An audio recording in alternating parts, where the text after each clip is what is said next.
Hi! When you're first learning a new application, it can be a little daunting to first just figure out the very basics. In video editing, that would, at a minimum, include how we bring material into the application, how we can manipulate, and then how we can export or share that work with the rest of the world. In this quick lesson, we're going to introduce Final Cut Pro X in a very simple way. Without going into all the details of what's possible with Final Cut, and believe me, it's amazing what you can do here, we're going to quickly learn how to import a piece of video, do some light editing, and then export that material. So let's start with importing the video we need to manipulate. In this example, I already have a video clip that I need to edit on my desktop. I'm ready. Rolling. We'll bring it in and we'll do some typical light editing, setting the video to start where we want, to end where we want, and then we'll add a simple fade in and fade out to add some polish to the video. Once we've done that, we'll take a look at easy ways to share this video. So let's begin. First, let's open Final Cut Pro. We'll need a library, the container Final Cut Pro uses to hold our projects and media before we begin. And even if you've never even opened the application before, it will start you off with a new untitled library. It's easy to bring in media of almost any type into Final Cut Pro. Not just video, but audio, images, even PDF files can be imported and manipulated. For this exercise, let's just start with a video from our desktop. To begin, let's go to the File menu and select Import and then Media.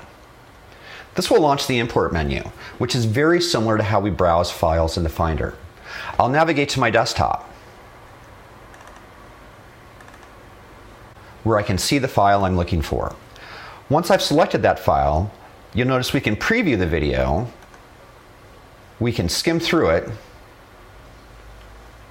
or we can just hit the spacebar to play. For now, let's just import the selected file. Wow, that was fast. Okay, now I can see my video file within the application. There are two ways to view the clips you're working with, either in list view, which is a lot like looking at a spreadsheet, or in film strip view, which may be familiar to users that have been in iMovie before. We can toggle that view by selecting one of these two buttons. For now, I'm going to work in list view. Once we've previewed this clip, we can start making some decisions about what we'd like to use. I'd like to make a fluid, smooth little video of my actor riding his bike towards the camera. Generally, the camera will start recording long before everyone is ready, so we'll want to trim off the beginning while we're waiting for everyone to settle and the director to call action. And then we'll want to end the clip and fade out as the actor is leaving the frame. In order to do this, we'll have to make a new project, which we can do simply by clicking the New Project icon in the lower part of the application. Let's give this project a name. How about Peter Takes a Ride? And select OK. This will open up our project window, and this is where a lot of the action is going to happen. I'm simply going to drag this file directly into my timeline. It doesn't matter where I drop it because Final Cut Pro has what we call a magnetic timeline, which means it snaps everything either to the beginning or to the end of the latest clip unless that function has been overridden. That's something else we'll talk about in later lessons. In order to see everything, I'm going to use a keyboard shortcut to make sure that this clip fills the window. This is one of my favorite shortcuts. It's called Shift-Z. When I click that, it just zooms in on everything so it makes sure that I'm seeing everything I want to see. Now what I'm going to do is play from the beginning of the file, just using the spacebar to toggle play and stop. And I'm going to stop a little bit after I want Peter to start moving. I'm ready. Rolling. Okay, Peter, go ahead. Okay, so at that point the bike's in motion and the crew is settled, nobody's talking. And what I want to do is get rid of all of this material on the left-hand side. To do this, I'm going to use Final Cut Pro X's simple, intuitive, and powerful interactive trim tool. What this means is I don't need to use any special keyboard shortcuts. I just need to hover over the left side of the clip and you'll see that my cursor changes. With the film strip icon pointing to the right, it's showing me that I can pull this into the right and set it right where my playhead was. I'll hit Shift-Z again to zoom out. I'll hit the home key to return to the beginning, and now when I hit play with the spacebar, I can see that I'm playing exactly from where I wanted to start.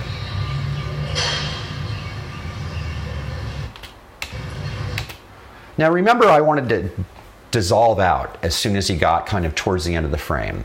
So with my playhead stopped there, I'm going to use the interactive trim tool again, clicking on the right-hand side of the clip, dragging it to the left until I get to my playhead, which I've used as a marker. Now I'll hit home again and let's play through this clip.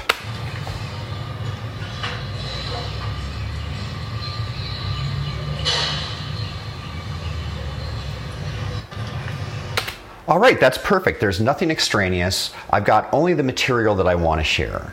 But I also want to add one more piece of polish to this. Like many things you see online or on television or even in the movies, we want this to fade in and fade out, just adding another level of kind of polish and perfection to it. There's a really easy way to do that too. We'll talk more about using the myriad transitions that exist in Final Cut Pro in later lessons. But for now, what I'm going to do is just select the entire clip and hit Command T, which adds the default transition to both sides of this clip. The default transition in Final Cut Pro is a dissolve, and this is our resulting clip.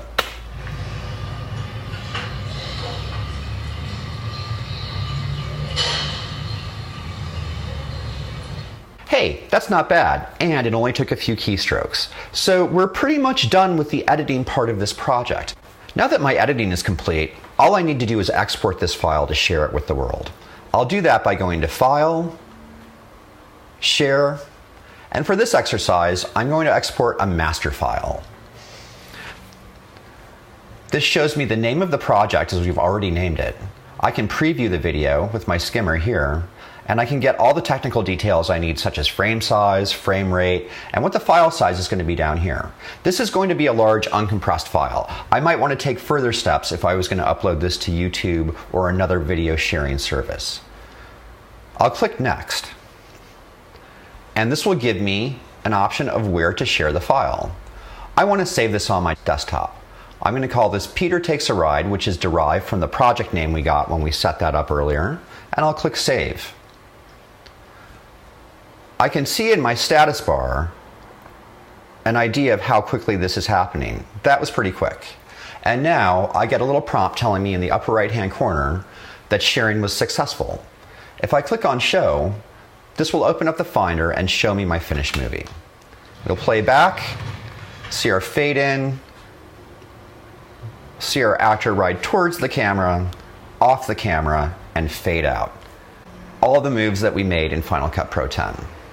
That's about as basic as it can get. Again, all we wanted to do was see how we could simply bring in a piece of media, manipulate or edit that media, add some transitions to give it some polish, and then export that to share it with the world. Thanks.